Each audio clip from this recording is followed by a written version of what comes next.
Chloe San Jose, sumawsaw sa isyo nina Jake Zaires at Raquel Pempenco. Pinuna ng content creator na si Seni Ora si Chloe San Jose, ang kasintahan ng Olympic gold medalist na si Carlos Yulo.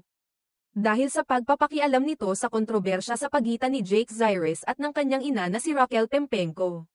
Sa kanyang post sa Facebook, nagbigay ng reaksyon si Seni Ora sa sagot ni Raquel sa mga paratang na ibinato ni Jake laban sa kanya, at ipinaabot niya ang hindi pagkagusto sa ginawa ng ina ni Jake.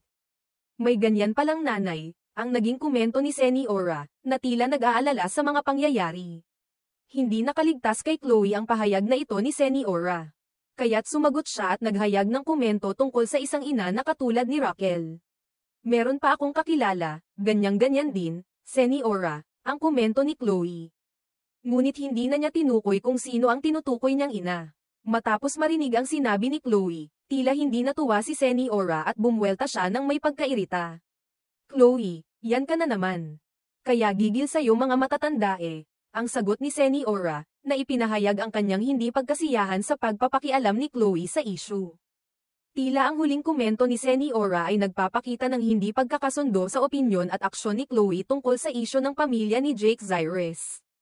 Ang mga ganitong pahayag at palitan ng mga opinyon ay patuloy na umaabot sa mga netizens, na nagiging bahagi ng mga kontrobersya at usapin sa social media. Ang pagkakasangkot ni Chloe sa naturang isyu ay nagbigay ng bagong twist sa sitwasyon, na nakatanggap ng iba't ibang reaksyon mula sa mga taga-subaybay at mga netizens.